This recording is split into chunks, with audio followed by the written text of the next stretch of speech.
Tak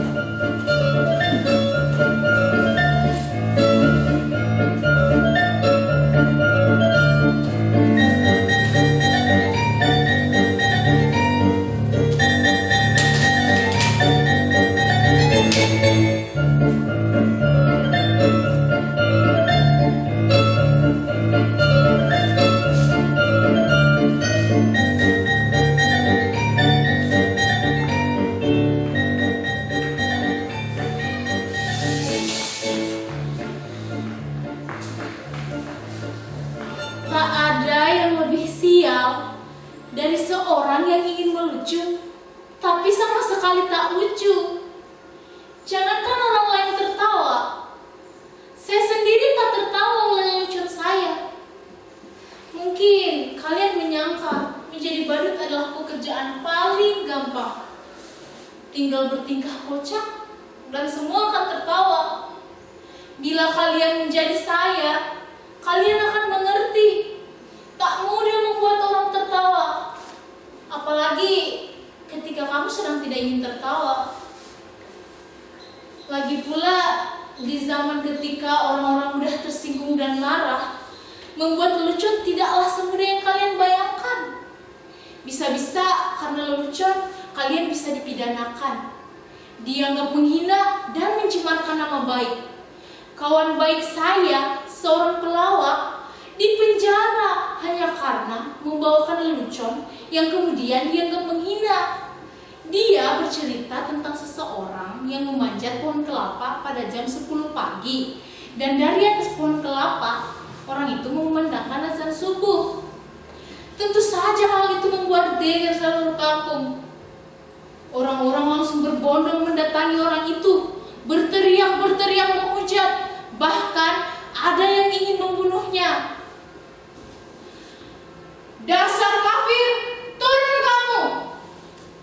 Begitu orang kampung berteriak marah. Berani-beraninya kamu melakukan penghinaan. Azan subuh jam 10 pagi. Dasar orang aneh, kafir. Tapi dengan tenang orang itu menjawab, loh, siapa yang aneh? Siapa yang kafir? Coba kalian pikir, saya azan subuh jam 4 di masjid, tapi tak ada satupun dari kalian yang datang ke masjid. Begitu saya azan jam 10, kok kalian malah berdatangan? Coba kalian pikir, siapa yang aneh? Siapa yang kafir? Orang kok gampang mengkafir-kafirkan orang hanya karena berbeda jadi bermusuhan. Sepertinya sekarang orang senang bertengkar. Kalau Descartes bilang saya berpikir maka saya ada, orang sekarang seperti bilang saya bertengkar maka saya ada. Pertengkaran seperti komoditi diperjualbelikan, bahkan seringkali diberi pembenaran atas nama keyakinan. Ayat-ayat sering digunakan untuk kepentingan kekuasaan. Makanya sekarang susah membuat orang tertawa. Saya menjadi badut meneruskan ayah saya. Ayah saya juga seorang badut. Karena ayah saya badut, saya pun jadi badut. Sekarang kan sedang ngetren, anak meneruskan orang tuanya. Kalau orang tuanya presiden, anaknya juga kepingin jadi presiden. Enggak deh, anaknya nyalon jadi gubernur. Bahkan ada yang nyalon jadi wali kota. Sudah, jangan ngomong ngelantur, nanti saya malah ditangkap. Kata bapak saya, dulu jadi badut itu lumayan enak, penghasilannya lumayan. Bapak saya sering diundang karena orang-orang butuh hiburan. Badut dan pelawak dianggap masih lucu. Lah sekarang, pelawak aja kalah lucu kok sama politikus.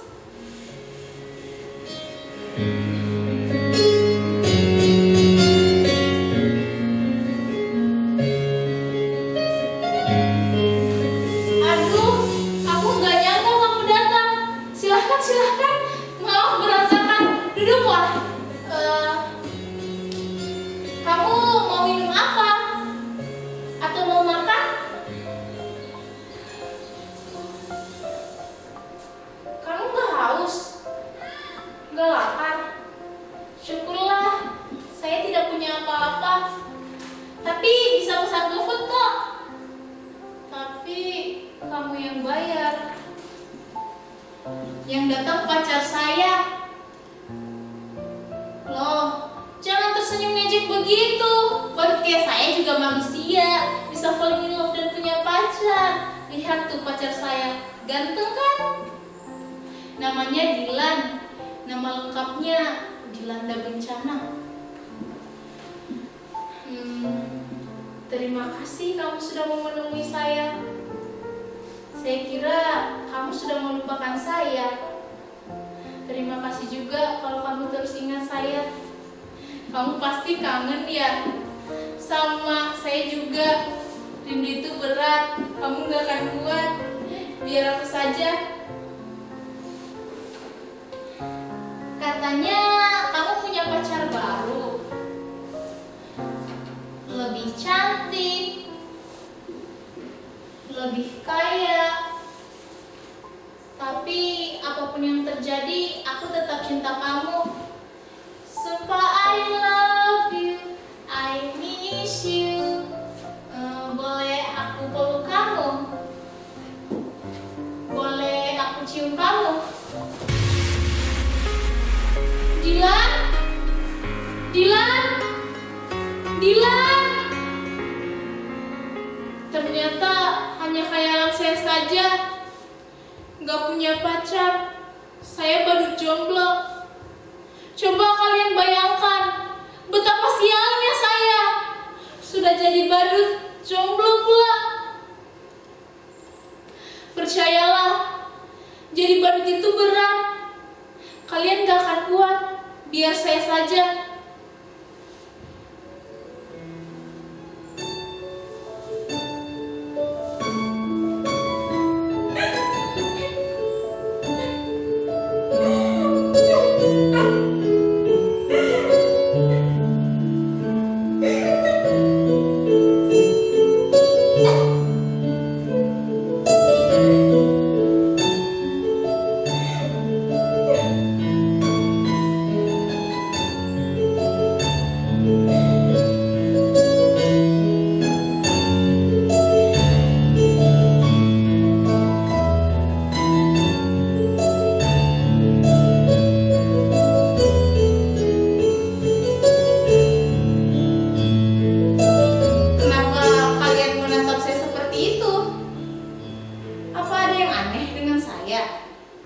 Sudah saya katakan, saya ini orang yang sial.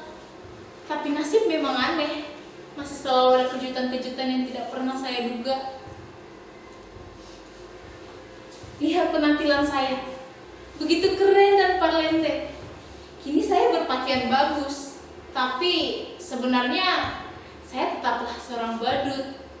Saya tidak pernah memimpikan ini sebelumnya, tapi barangkali inilah takdir saya. Saya pernah diminta untuk mengisi acara pada kampanye partai. Menurut saya, penampilan saya biasa-biasa saja, sama sekali tak lucu. Tapi entah kenapa, orang yang hadir tertawa terpikal-pikal. Saya hanya menjentikan jari seperti ini, tapi semua orang tertawa.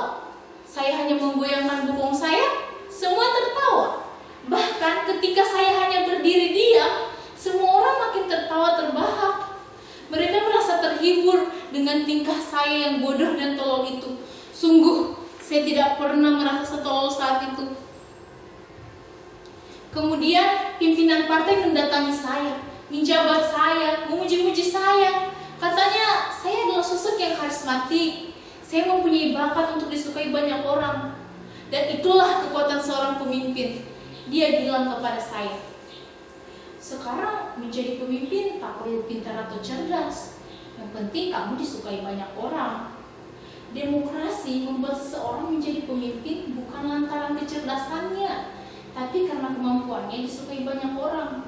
Semakin banyak orang yang menyukaimu, memujamu, maka kamu akan menjadi pemimpin.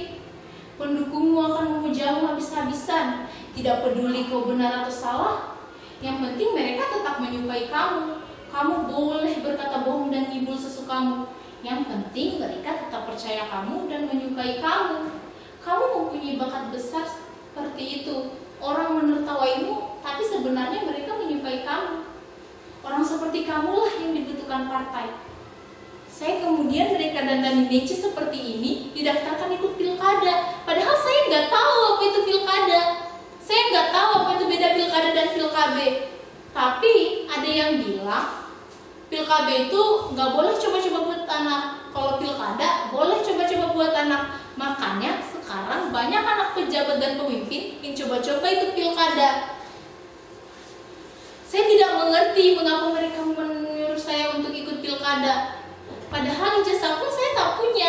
Tapi mereka bilang, tenang saja, ijazah bisa dipalsukan. Jangankan ijazah, kebenaran pun bisa dipalsukan. Dan betapa sialnya saya. Saya menang pilkada. Mereka memilih saya karena saya dianggap menghibur. Mereka menganggap saya orang yang paling lucu yang dapat membuat hidup mereka bahagia.